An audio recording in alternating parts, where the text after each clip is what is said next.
Well, it is 7:54, and I am going to call the EDA meeting to order. All right. Thank you, Mr. President. Commissioner LaRoche? Here. Commissioner Parsons? Here. Commissioner Adams? Here. Commissioner Banks? Here. Commissioner Budashevsky? Commissioner Cummings? Here. Commissioner Kaiser? Here. We have a quorum. All right. Next on the agenda is approval of the minutes from May 17th, 2022 regular meeting and June 7th, 2022 work session. Commissioner Adams? I move approval of those minutes. I'll second. Commissioner LaRoche? Thank All you. right. All in favor, say aye. Aye. Aye. Opposed, nay? All right, approved. Next item is consider a resolution supporting tax increment financing assistance for a multifamily housing project at 7057th Avenue North. All right. Thank you again. This is, we actually have two of us are going to speak tonight. First, Marty O'Connell, not Ryan Schwickert, but Marty O'Connell from MWF Properties is here tonight to give his presentation. And then I'll give an abbreviated presentation focusing on the TIF question, which is really the action item before you tonight. So if you don't mind, Marty can approach the podium and I will run a slideshow for him. You can approach the Diaz there. Marty O'Connell, MWF Properties. We are the developer behind this proposed project that we are tentatively calling Crystal Place. And John, thanks for having me here, and thanks for President Commissioners. Next slide, please. So we're proposing a 60-unit apartment building located at 7057 Ave North. The current building at that location is an office building that was constructed in 1976. 100% of these units are going to be restricted to those making 60% or less of the area median income. And there's actually some more deeper affordable units that are included as part of this project proposal as well that we'll be touching base on this next slide here in a little bit. Out of those 60 units, we have a mix of 1, 2, 3, and 4 bedroom units. We're currently proposing 15 one-bedrooms, 32 bedrooms, 10 three-bedrooms, and 5 4-bedroom units. And this project will be largely marketed and targeted towards lower income family households, which is why we have, a significant number of 3 and 4 bedroom units that are a part of this proposal. 7 of the units will also be set aside for people experiencing homelessness, and 5 units will be set aside for people with disabilities. All 12 of these units will have on-site case management services provided by a dedicated local service provider. Minnesota Housing, so just for some quick background, and we kind of actually discussed this at our previous EDA workshop that we had 2 weeks ago, but we are primarily financing this project with tax credits that come or they're awarded from the Minnesota Housing Finance Agency. It's the same thing that Sand Companies did for their West Broadway Ave project that they're, I think, going to be breaking ground on pretty soon, but that they went through last year, if you have familiarity with that. And so it's a very competitive process, and Minnesota Housing has a lot of scoring that goes into the application process. And as a part of their scoring, they place a lot of weight and value, if you will, into setting aside units for people experiencing homelessness, people who have disabilities. And so as part of this proposal, we'll be incorporating that in our project, and it's probably something that Sand Companies also incorporated in their project as well. I can't speak on behalf of them, of course, so I'm not sure what that the details of their project is, but if they were applied and were awarded last year, that's probably something they included in theirs. As a part of this set aside, we will have a dedicated local service provider on site meeting with the residents for these 12 units, at least 2 hours per household per week. And they coordinate case management services, they coordinate tenant services, connecting them with other local services and whatnot, whether it's, connecting them with transit or connecting them with, medical needs or anything like that. Next slide, please.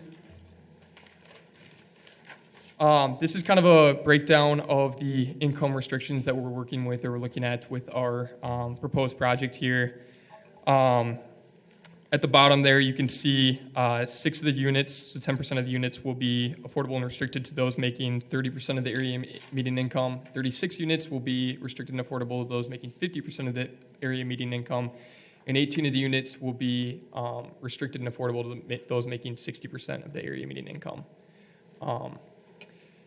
The 2 bedroom units are going to have 1 or 2 baths. 3 bed and 4 bedroom units are all going to have 2 baths, and then the 1 bedroom units will have 1 bathroom.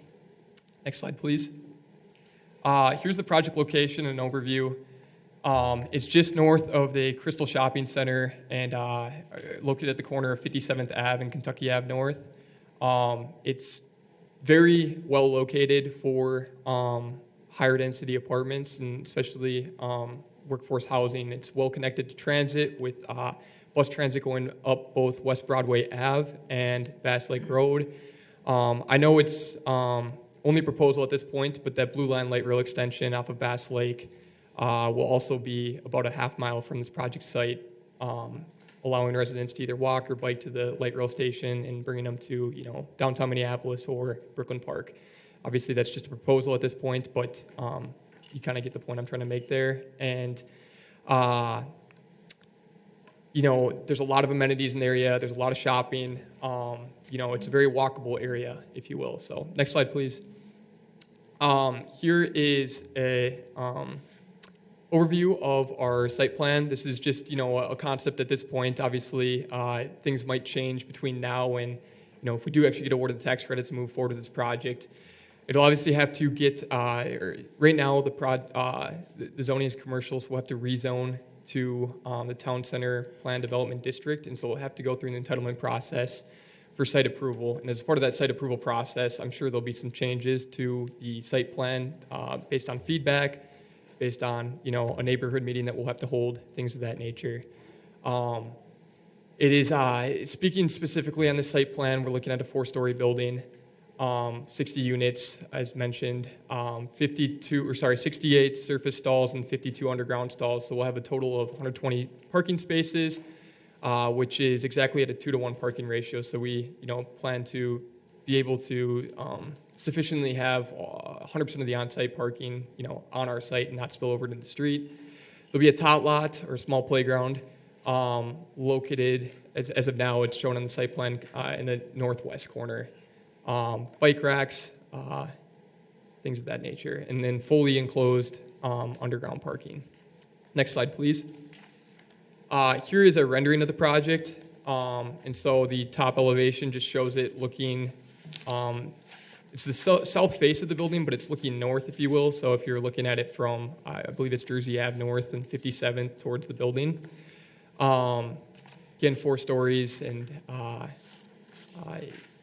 this will, again, the site plan will have to go through the entitlement process. So the actual materials we use and whatnot could change between now and when we go through that process, but this is the current rendering that we're looking at.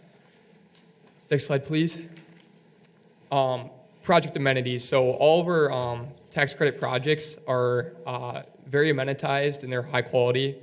People here, workforce, or lower income housing, and they think low quality, they think lack of amenities, they think very basic, but that's actually really, really far from the case. These projects that are getting built with tax credits from the state of Minnesota are being, again, a lot of amenities are being included and whatnot. So in this case, or in all of our projects we have on-site management, dedicated manager's office, dedicated maintenance office with a full-time maintenance worker as well, and caretaker. There's a community room. So there's an image here kind of showing an example. I know it's hard to kind of see on the TV here, but community room has a kitchen in it. There's a foosball table in the back corner, tables. It's usually facing some larger windows, letting in a lot of natural light. We always have a dedicated fitness center, a tot lot that I had previously mentioned, in-unit laundry, every single unit. Secure building access. Residents need to fob into the building and fob out. 24-hour surveillance, so there's plenty of security cameras both in the building and the parking lot. There's a secure package room.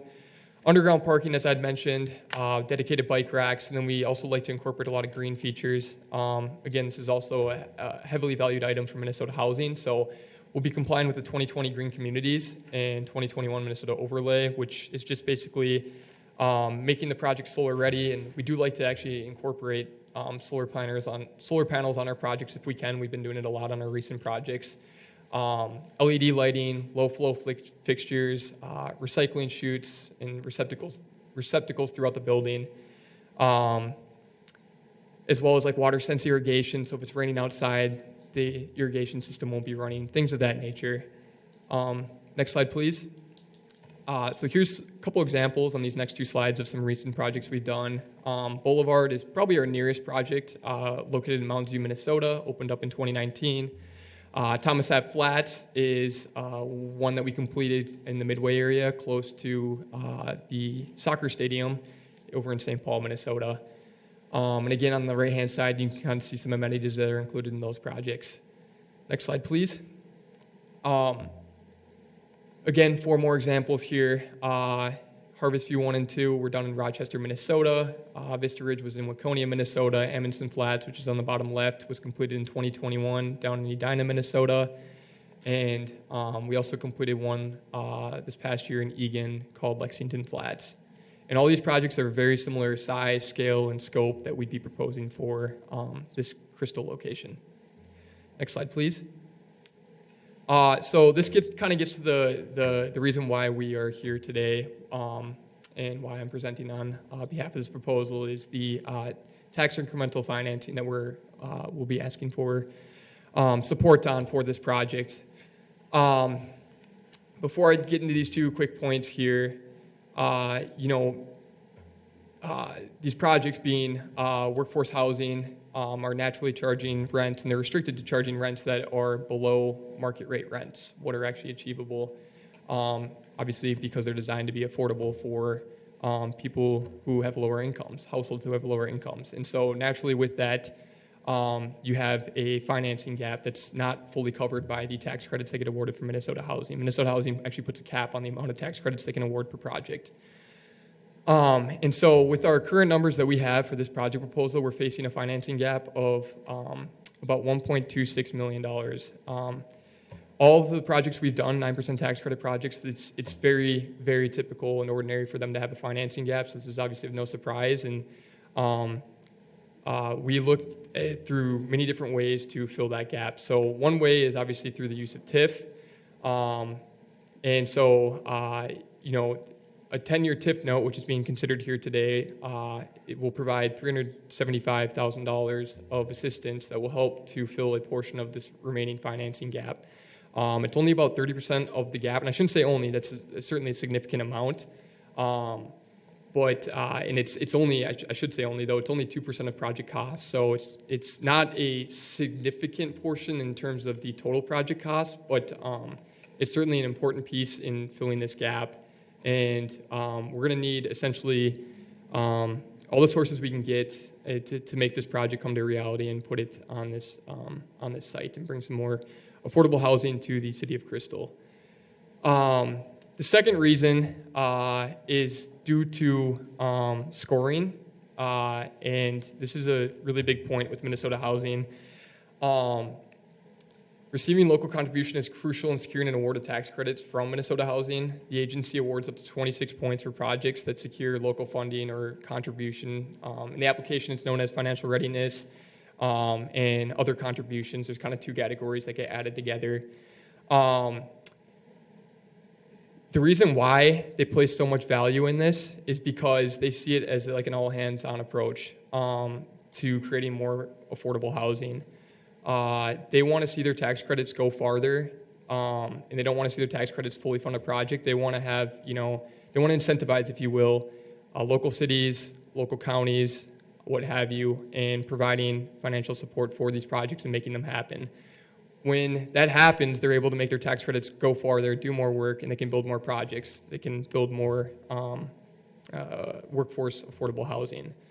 And so a resolution supporting the $375,000 TIF that we're looking at, the 10-year TIF, for our application will secure 4 additional points under these categories for us. And I know 4 points doesn't sound like a lot, but it's actually a significant piece of the application where every point counts. We had 3 or 4 applications that we submitted last year, and all of them we were short on the threshold that we needed to be awarded by about 3 to 4 points. So it really does come down to every point matters. And so it's really, the TIF, there's the one piece, which is obviously financing gap, helping to fill this gap. Obviously, if you have a financing gap, you can't get a project built. It's not going to happen. But then the other piece is the scoring. And there were 17 9% tax credit applications last year for the metro area, and only 3 of them were actually awarded 9% tax credits. So it's very, very difficult to be awarded these tax credits. It's gotten more and more difficult the last few years. And so, again, this TIF component is just really important for not only the financing gap, but the scoring component as well. So next slide, please. And since 2014, 16 of our 9% tax credit applications that have been awarded through Minnesota Housing have received some form of local contribution. So it's in our experience, very much, we've had a lot of local support, if you will, on a lot of our past projects. And it's again, an important component. Whether it's TIF, which is obviously being considered here tonight, or whether it's, or TIF support, I should say, or whether it's other local contribution like land write-downs, land donations that, the city donated land to the project, waived fees, what have you. So with that, that kind of wraps up my presentation here. More than happy to take questions either now or after John's presentation, whatever is preferred here, and I appreciate your time.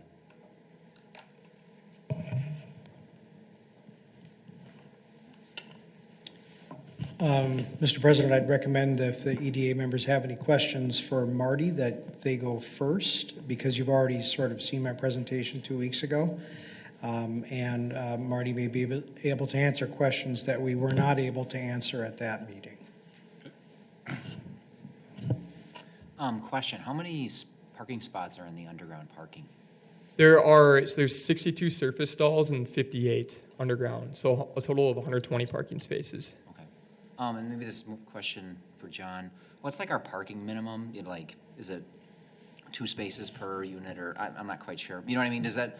I'm kind of wondering, does the underground, is it more than enough with the underground and the surface ground? I was just kind of curious. So you nailed it. Our base requirement is 2 spaces per unit, but in the town center area, you can request variation from that, which is what Sand Companies is going to do to have more green space on their site if you do a parking study showing that you don't need 2 spaces per unit.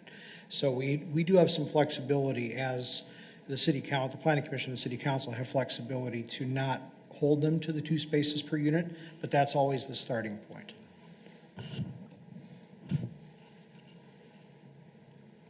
Anybody else have any questions?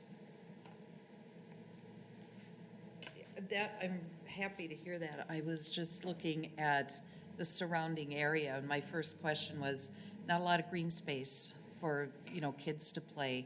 And I was just curious, what's the closest park to this building? Broadway or Becker? Becker is just down the Becker's street. on the other side, and Right, then, and Broadway if you go up. yeah, so somewhat close by. I was just thinking of access for the kids, and it is a bit of a concrete desert over there, or not desert, but jungle. Yes. Yeah, no, thanks for bringing that up, and that's certainly noted, and that's something we can certainly take a look at as we, if we are awarded tax credits and we have to go through the site approval process, we can certainly refine the project to incorporate more green space. Okay, thank you.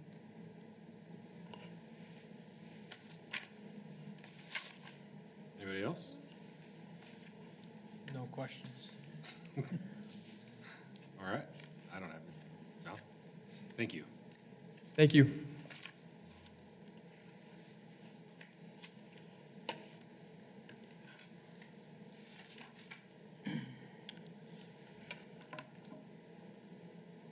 All right, well, thank you again. Just again, the aerial photo, the setting, the existing office building at the bottom of the screen. This is all material you had 2 weeks ago. I did kind of hand sketch in the upper right-hand corner of the screen, kind of the approximate building footprint over the existing aerial, so you can kind of compare it to what's out there today. The MWF proposal included this unit income and size information, so I won't reiterate this. So let's talk about TIF. So the financing gap, while the requested TIF with a present value of $375,000 would be a significant part of filling the financing gap of just under 1.3 million. As Marty pointed out, it would be less than 2% of the estimated total project cost. Now, we talked quite a bit about 4D and the current 4D property tax classification. 2 weeks ago we did. And also some legislative changes. Well, in the last 2 weeks, I think it has become significantly less likely that the conference committee tax bill is going to actually come up for a vote. That could, of course, change if there's a special session, but I would say it's less likely now than we thought it was 2 weeks ago. That said, no matter what happens, it's important to remember that the resolution before you tonight is non-binding. You're expressing, as a body, you're expressing support for the TIF scenario that we've discussed, the 10-year TIF. But the actual decision would be next year when we have an actual detailed TIF application. And there are so many similarities with this project and the sand project, but just to give you a sense of that, we haven't even seen their TIF application yet, and their project is a year ahead of this one. So the actual decision on whether to establish a TIF district would be in 2023, probably about a year from now. So tonight's resolution does not bind next year's EDA to approving the TIF district. Before I move on from that, are there any questions? A lot of stuff on the slide here, mainly for reference if anyone needs me to explain anything, but I'll stop there and ask if there are questions or if I should move on to the next slide.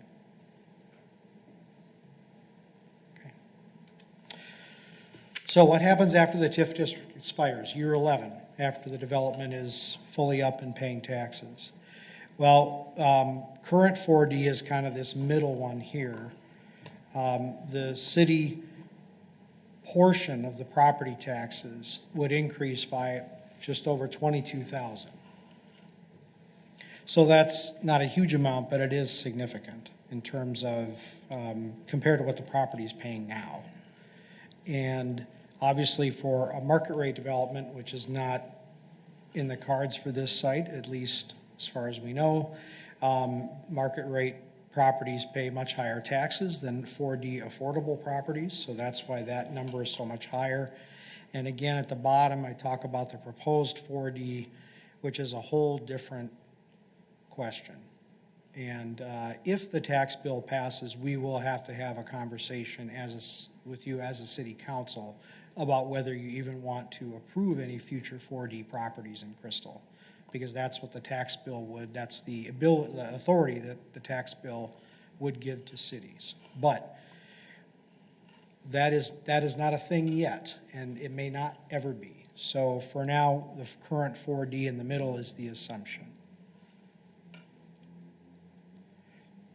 So with that, the requested action tonight is for you to consider a motion to adopt the resolution that's in your packet supporting tax increment financing assistance for multifamily housing project at 7057th Avenue North. I'd be happy to answer any questions. Any questions? All right. I have a motion. I don't have a question. You know, I haven't made any secret how I feel about TIF. I don't think it's right for what Crystal needs to have in place. If it were market rate, that's really the gap in our community. We don't have much market rate. And again, to pile on more affordable housing in terms of in having that community support, I think it's very costly. I think you all remember the comments I made last time referring to private investors, how they really don't have those avenues.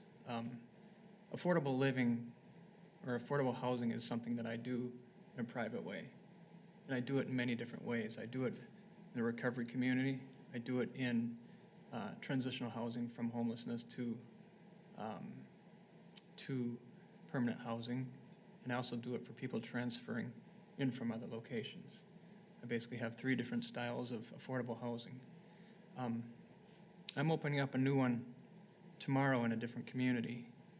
And I had a financial gap as well of about $60K. I figured it out without using government money. And that's where the philosophy really rubs me the wrong way of not only getting tax credits from the citizens, but also TIF, which is essentially a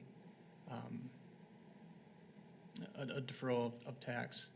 And it spreads the burden on to other citizens for that area for at least a period of time.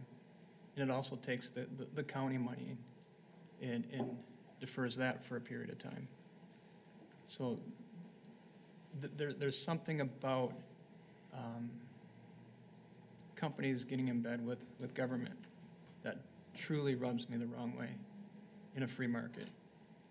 And that's why I continue to fight that company or the developers who have to rely on public money. Now, if we do something like this from a 4D perspective, we're limiting how much we will make on that when TIF is expired. I mean, from the gate, from the beginning, that's done. And I guess I do have a question, John. Relating to 4D, if it's passed in future times, does it go retroactively, and then do we lose that ability to charge that tax at current rates? The short answer is the legislature can do to us whatever they want to do to us. Yeah, see? However, the tax bill as it was prepared in conference, the bipartisan compromise that enabled that to be approved by the conference committee depended on the new authority for cities to deny any additional 4D properties in their cities. That was sort of the deal. They're going to, we'll make 4D, we being the state, we're going to make 4D even more generous in terms of the property tax break it gives to affordable housing. But cities for the first time will be able to say no to 4D property, which is not something the current law allows us to do. Okay, that's interesting. So, retroactive could come into play here if we approve it before any legislation happens this year, next year, or the following year. So that's a real thing. Yeah, I don't know how many ways philosophically, logically, financially, that I don't support this, and that's kind of where I'm going to go.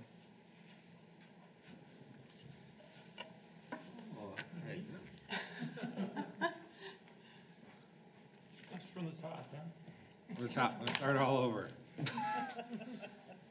Anybody else have any more comments? Yes. No? I'm with the mayor on my TIF position, so. Well, I will add my 2 cents. I oftentimes tend to straddle the middle of the road. I do. Well, I think, philosophically, I believe it is a broken system, right? Then on the other side of my mouth, I say that but it is our system. And we don't, I mean, it's kind of, looking at what we're able to control, and, I look at,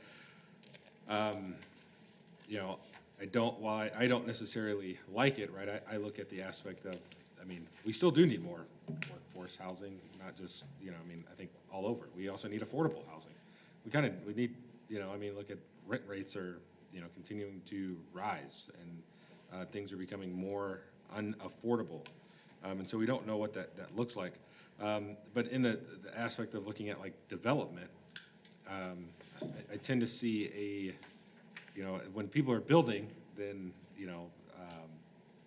it attracts other people in building. And so I kind of thinking along that lines, I tend to lean more towards supporting, because it would spur additional development, especially in that area, right? You have more people supporting the businesses that, that exist there, which, is going to draw in more private investment.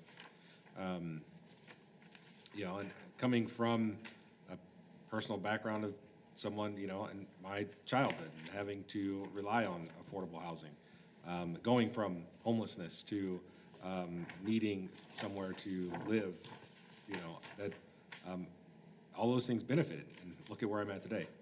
So while there's also, again, many things that I find broken with the system, it is kind of, well, this is our system. Now, there is a lot of other flags that are raised with, some of the potential stuff with the 4D that I think is very concerning.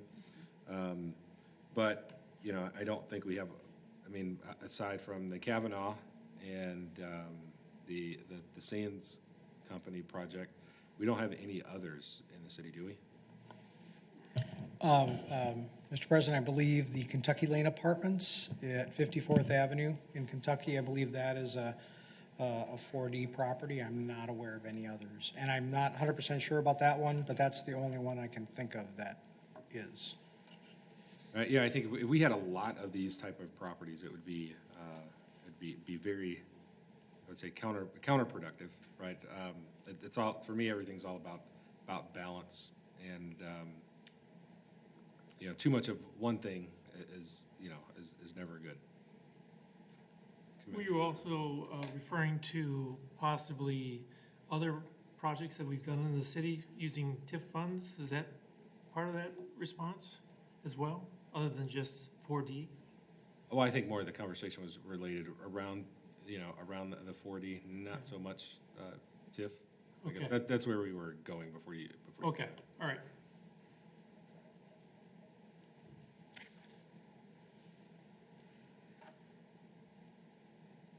I'll make a few more comments. Your rebuttal, all right. I think balance is important, and I would argue that the balance, because we are primarily affordable housing in Crystal currently, this doesn't speak towards balance. I think it moves away from balance.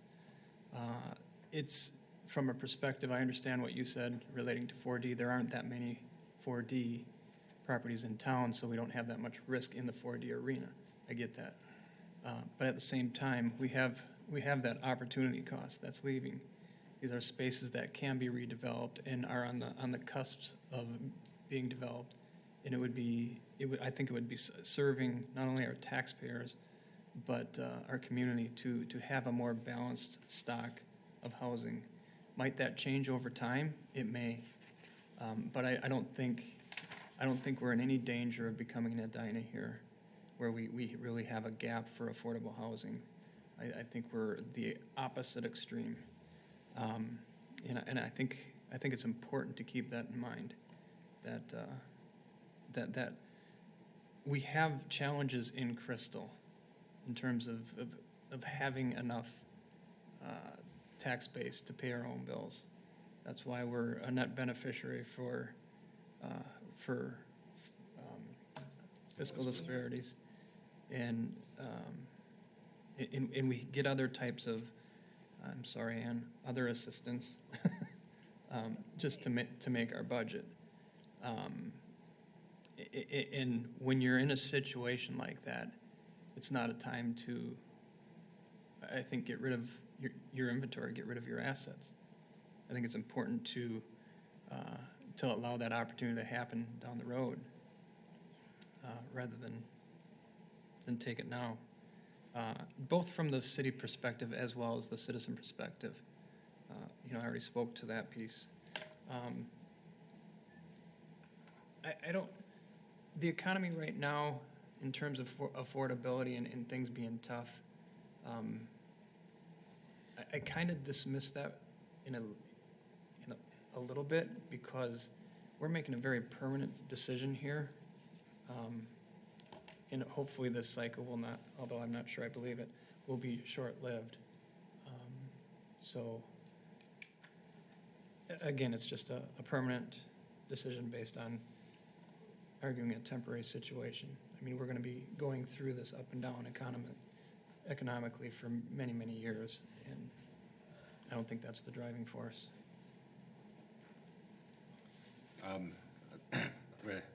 Just, I guess, kind of, what is your definition of affordable? I guess that's one question. It's, when we talk about what is affordable. This isn't about what I think. No, I would say affordability is. you're saying that we, I would argue with property rates continuing to increase. You kind of, discuss what is affordable, like what's not. And I know that I'm not saying that's not necessarily here's the place to have that conversation. We don't have any market rate companies knocking on the door for development. And still, at the end of the day, the net of what is being on taxes is being paid there now versus what would be paid off of this property is still higher. I mean, what's being paid now is lower than what would be paid higher off of this development. So I don't catch your drift in. I mean, there still would be a positive flow of looking at long term, from this project, or if we're talking about a tax, dollar base. I agree. If you look at it one-dimensionally like that, when you look at just what we're doing inside of Crystal from a city perspective, yes, I agree with you. But it's much more than that.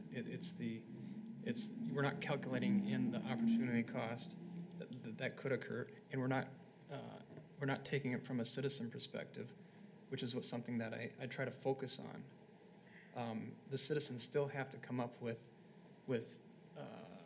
payment at the county level and at the city level to cover the bills, and when that's being taken from a city or a government entity and given to a private development company to develop, there's a bad taste. In that bad taste, if we want to go back to economic cycle in this period of time, is going to be, okay, yeah, you're giving money away to people who are doing development, my money away, and plus you're taking the county and restricting their ability to cover their bills, so they're going to have to raise my taxes elsewhere to cover their bills. It's much more complicated than just from a city perspective. What is the city going to get? What are the citizens going to pay? And what type of system do we want to support? The system is, you're right. I mean, Marty talked about it, and he showed the illustration of how many cities go through and do that. That's a system that I think is broken.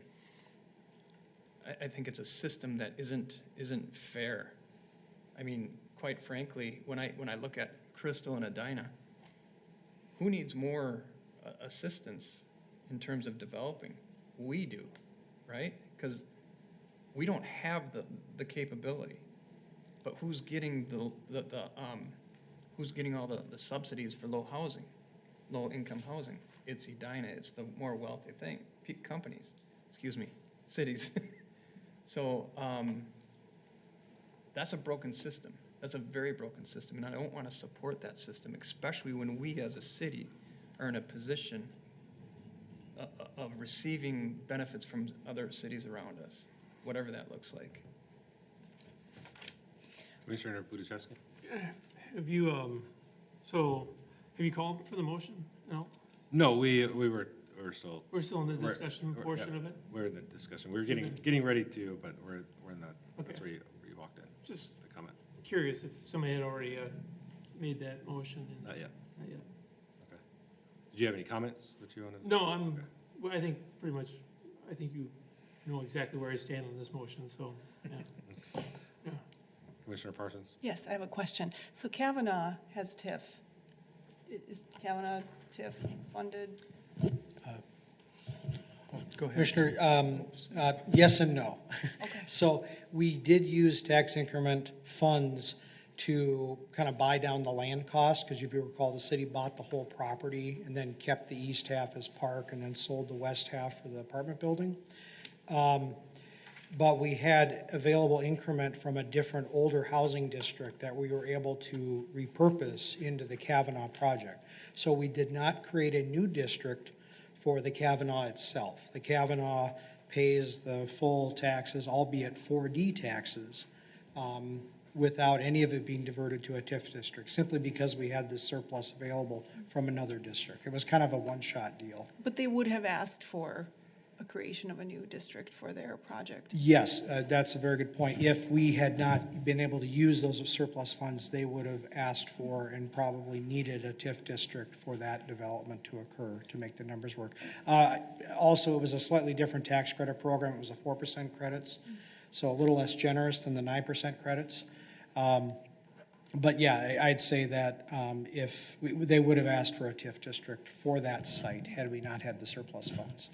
And to follow up on that, we recently, I've heard from residents in Kavanaugh about their rent increases, so I'm not quite sure how that works, how it's supposed to be an affordable place for them that's receiving funds, public funds. At the same time, these residents are in serious distress, reaching out to elected officials, asking about their rent increases. And this isn't the first time that we've heard from them. This has been, several years ago, there was another case of a resident with severe increases in their rent. So how does that work? Because the public has the idea that here's an affordable project that we funded, yay us, but people who live there are not experiencing that. So there is a serious disconnect, and how does that happen? And how do we go making these decisions, knowing that that is possibly down the road for these residents? I can perhaps answer that. So what happened at the Kavanaugh and is happening kind of across the board is every spring HUD updates the median household income for the entire metropolitan region. And the rent levels are based on affordability at certain percentages of area median income, 50%, 60%, whatever it is. The Kavanaugh is 60%.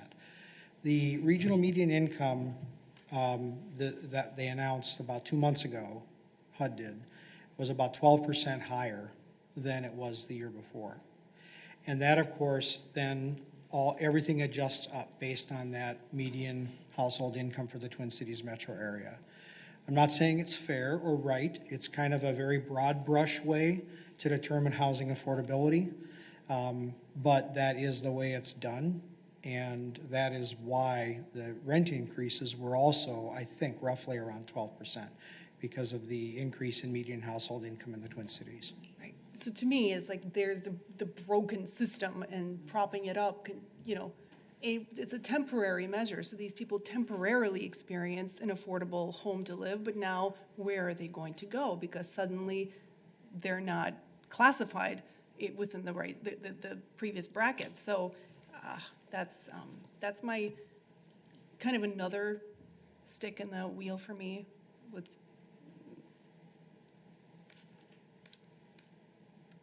Anyway.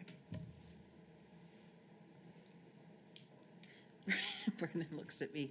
I had the same thought. That was going to be my next question too, is affordable housing sounds great until things like this happen. And that put all of those residents in a very difficult position. So for me, I'm leaning against this project for TIF and seeing maybe there's another way. There just seems to be so much uncertainty with 4D in the legislature as well. I'm having difficulty supporting this.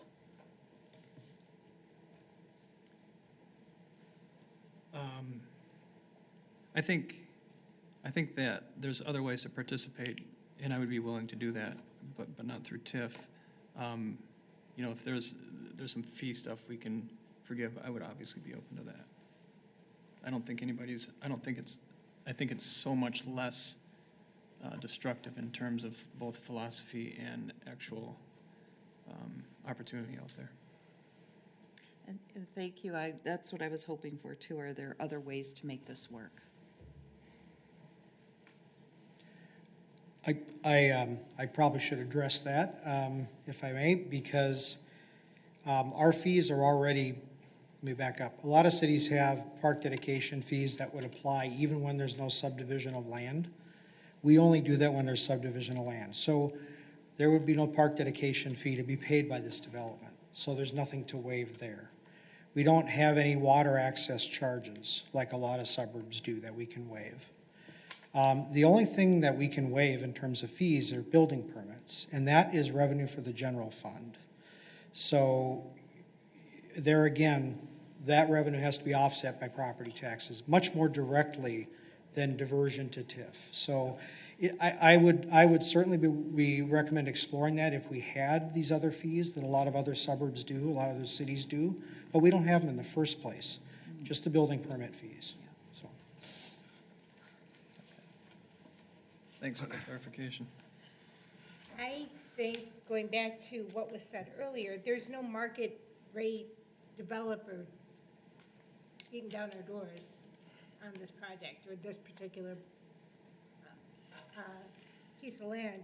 I don't think there's enough affordable housing in Crystal. We're known as an affordable suburb, but man, I just don't think there's enough. And I think it's a good use of our tax dollars to support a project like this. That's where I'm at.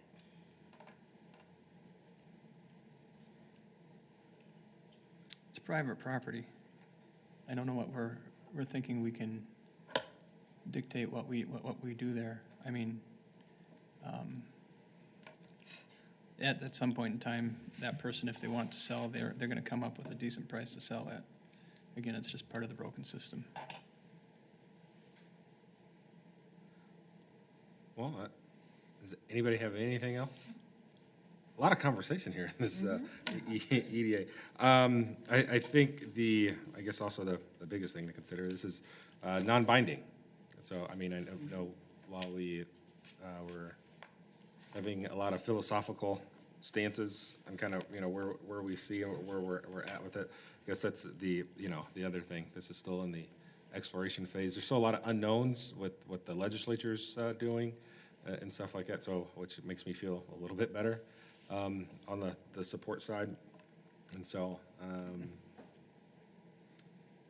yeah, that's where we're at. Do I have a motion if there's no more comments? Any more comments before we jump to that? All right. Commissioner Budichevsky. Make a motion to adopt the resolution supporting tax increment financing assistance for a multifamily housing project at 7,000 57th Avenue North. Second? I will second that.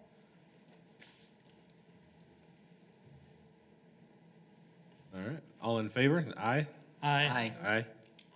Opposed? Nay. Nay. I said Roll call. nay. We'll do roll call. That's Sir. They said it before I could finish my sentence. Commissioner Adams, Nay. Commissioner Banks, Aye. Commissioner Budichevsky, Aye. Commissioner Cummings, Aye. Commissioner Kaiser, Aye. Commissioner LaRoche, Nay. Commissioner Parsons. Nay. Motion passes, resolution passes 4-3. All right. Moving right along, do we have a property status update? Well, thank you. The minutes, I decided to start being more detailed in the minutes, just so I didn't have to reiterate every 2 weeks or 3 weeks or 4 weeks, because you might get bored. But I do have some additional items for this meeting. Wanted to let you know that the former Pizza Ranch space in the Crystal Gallery Mall, we have been made aware that a proposed restaurant and on-sale liquor establishment is looking to repurpose that space. We haven't seen any building plans yet for whatever remodeling they're going to do, but that appears to be moving forward. I'm only mentioning this because you'll probably see it or hear about it, but Target is doing a significant solar panel installation on the roof of their Crystal store. The store's footprint is over 130,000 square feet, so it will be a fairly sizable installation. I don't know if it's covering the whole roof, but I'm assuming they're going to cover as much as they can structurally. 3501 Douglas, Crystal Suite Living, that's the 32-unit assisted living building. That's almost done with construction. They're pretty much working on the inside now. They have invited the EDA/council members to tour it after hours as they get close to being done. So we'd be looking at some evenings in late July, perhaps. We'll work on that a little bit more later, but if any of you want to see the inside of the facility before people start moving in, the builder, I think they're proud to show it off, frankly. So they would like to have us bring you all in. And again, it would be in the evening, so I think that's good. You may or may not be aware that the former police space in the Crystal Shopping Center, kind of over by the Planet Fitness in that small 4-unit building, there is a laundry going in there, Aquacoin Laundry. They are, that's the reason that the police building or the police facility moved to a different space in the mall, because they, after many years, they finally found a tenant for this space. So they are in the process of building out their tenant improvements, mostly plumbing, obviously, and no word yet on when they're going to open. We were kind of surprised, since there's another laundromat just across Bass Lake Road, but we don't get the pick. So that's the way it is. Hope they do well. And then finally, 5208 Hanson Court, that's the vacant triangle, backs up to the BNSF tracks, the former Crystal Auto Parts site. That property has a purchase agreement and a sale pending on July 1st to a contractor who wants to build their office warehouse kind of headquarters base camp building. We're not aware of any outdoor storage that would be a component to that. There are, of course, limits on that, but it may be simply a building. So that would be great on that site. Definite improvement after many years. So any questions on those or any other items? Your last point, what address is that? 5208 Hanson Court. Okay. It's right across the street from the All-American Self-Storage, I think it's called.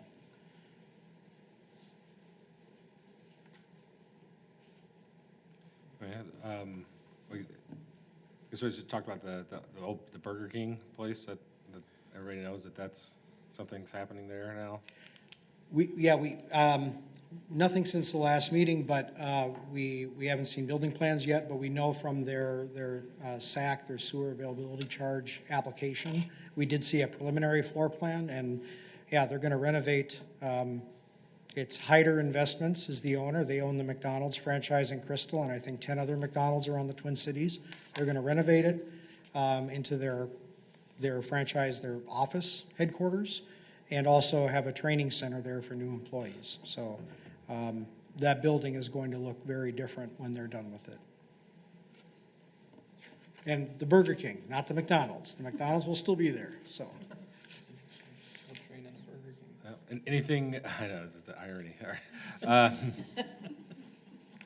Is there anything new at the former Pizza Hut building? Yeah, we actually are meeting tomorrow with a prospective retail tenant to go over some different things, kind of walk them through it, but they seem very excited to locate there, and I'm not sure I can say more than that at this point, but it's a permitted use. There'd be no zoning approval required. It would just be getting building permits and things like that. But as soon as we are able to, as soon as we actually have something from them on paper, then we can tell you what that is. Well, I guess the last thing I was thinking, when was the reschedule for County Commissioner Lundy, the walkthrough, and then I just know we'll end up doing something at Elysian Playhouse, just if anybody else Isn't that July wanted. 16th? That got rescheduled? I too? don't recall the date. I can look it up, but we can maybe confirm offline. But yeah, Commissioner Lundy wants to do kind of a walk and talk with the Bass Lake Road businesses. And we've brought in Mayor Adams and President Banks as the presiding officers for the council and the EDA respectively to join him on that. And then go to the Elysian Playhouse new mural for a photo op afterwards. So, 13th? No, yeah, I think it's 13. 13th is what I remember. 13th, I okay. think you're right. But the mural's nice. It looks really great. Yeah, It's really nice. beautiful, yeah. Yeah, they are very appreciative for the city assistance. I've used that to kind of talk up some other blank walls in our city, shall we say, and no takers yet, but the money is there, and we know how to put it together pretty easily in terms of the financing. So, yeah, we hope we get more takers. Murals are a great way to do that, much less complicated than doing storefront improvements, and maybe even have more of a visual impact. So, we'll continue to try to shop that around and see if we get some more takers. Yeah, no, I know. All right, is there anything, you got anything else? No, sir. I just have maybe this is another business, but I just wondered about appearances on some of our tired and worn businesses around the area. That, I'm so sorry. The area that was looked at, possibly the area where Pizza Ranch is, that dark building with the faded black windows, and I don't, old can we do a project mural office? there or something? That's the, Commissioner, you're talking about the office portion of Yes, the Crystal Gallery yes. Mall? Right. Well, that is still mostly vacant, even if the Pizza Ranch space is filled. And we have pitched to market rate developers the idea of keeping, this is back when Pizza Ranch was still in operation, basically keeping everything from there north around over to the Starbucks building, keeping that, at least for now, because it's more viable. And then the south part of the mall could be a redevelopment site. And, for a market rate apartment building overlooking Becker Park. And there's been a lot of interest, but the property owner is not interested in selling right now. Would At they least be that's what interested- developers have been telling us. Would they be interested in doing some kind of facelift or something? What control does the city have to say, you paint or do something to keep the appearances up? Well, that's a good point. We hadn't really thought of that because we really hadn't had complaints about it, but the metal panels are clearly fading and are going to need to be painted or replaced or something. I don't know exactly what they're made of, so I don't know if painting is really an option for that 1980s, mid-1980s vintage construction or exterior materials. It may be time to just replace the panels, but I mean, we're not sure why the property owner is not putting a development deal together, frankly, for that south end of the mall, because we know there are developers out there who really like that site for market rate housing. The Becker Park is a great amenity. They really want to be right there. And the property owner has to be motivated to do something. But I will check into the exterior appearance enforcement options that we may have. That would be great, just to keep the appearance nice. And I just channeled my inner Julie Deschler, but That's exactly what I was I thinking. know, right? That's in honor of Julie. Hi, Julie. But no, I just think if we can, as a city, enforce some ordinances about appearances and that, it would just keep that level up and the interest up. And maybe, to Brennan's point, inspire others to invest in their properties as well. Yeah, I can defend like any other part of Crystal, except that part is just indefensible. Just, Very, What about Big O Tires? I mean, that one's pretty ugly. very tired.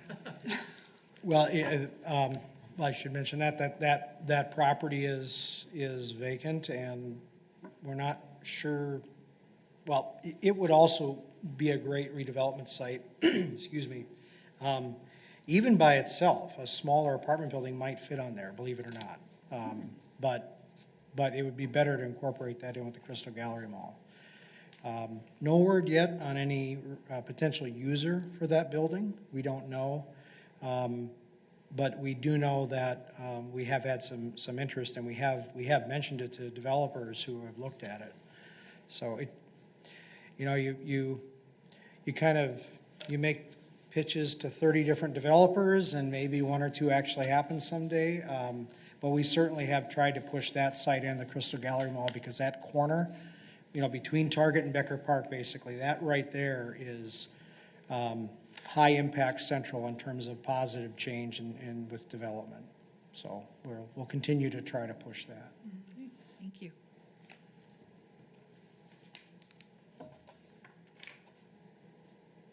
All right. Anything else? Motion to adjourn? Oh, he's here. So moved. Second? I will second. All right. All in favor? Aye. Aye. Opposed, nay? All right, we are adjourned at 8:54. What? Recording.